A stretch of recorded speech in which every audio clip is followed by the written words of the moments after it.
It's your boy Jay Nice with This Is Awesome TV, where you know I'm gonna always give you the good, the bad, and the ugly.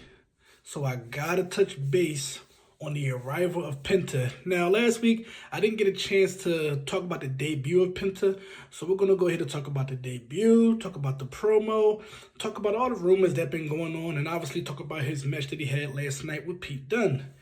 Now, for those who don't know, Penta is world renowned. Like, Penta has competed all over the world, won championships in almost every company that he's been in. I actually knew Penta from Lucha Underground. If you don't know what that is, you missed out. It was probably one of the best wrestling shows at the time when it came out. Now, Penta was in AEW, which obviously he had a hell of a tag team run with his brother Phoenix. Obviously, due to creative differences, him and AEW part ways. Not the first AEW to jump ship to WWE.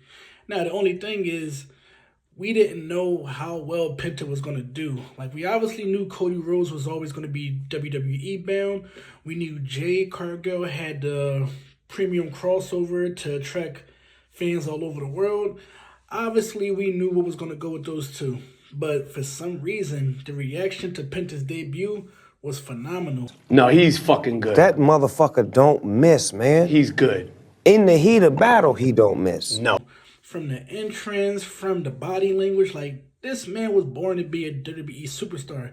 This man can actually be taking the space of Rey Mysterio once he finally hangs up his boots, which is something that WWE had a very bad track record of doing when they hired luchadors.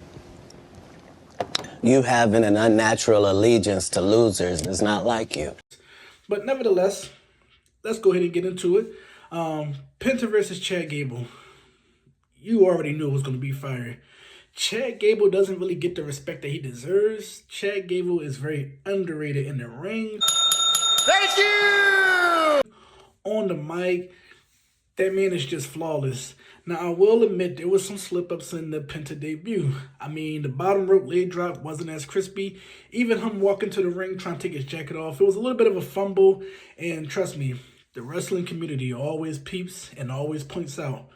But he quickly rebounded, had a great match, and then cut a very amazing promo. Now, with that match and that promo, obviously the segment ran longer than it had to. I believe I like longer matches, so that's just my thing. But sometimes you can actually have a good short match. But there was also backstage rumbling that people wasn't feeling it, yada, yada, yada. But obviously, those behind the scenes at WWE clarified all of that, saying that there wasn't no hostile energy towards Penta. In fact, everybody loved it. So that's always a good win-win right there. Now, fast forward to last night. Dunne and Penta.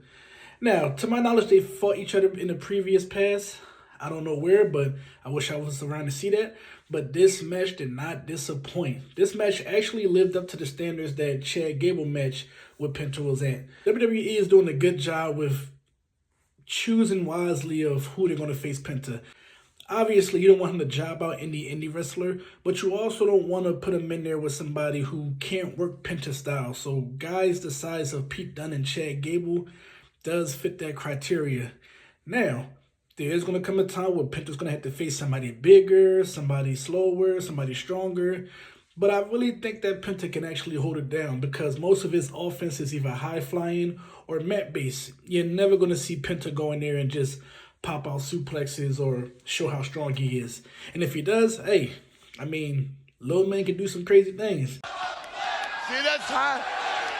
This is real, brother. This is wrestling. No diddy. But at the end of the day, like, everything that they're doing with Penta is amazing. Now, the only concern that I got is that obviously Rey Fenix is going to come to WWE at some point. But the question is, where will Penta be when that happens? Because Rey's not even scheduled to be released anytime soon. Maybe towards the end of this year, early next year, Rey may jump over to WWE. But by then, I can see Penta holding a mid-card title or even teaming up with Rey Mysterio.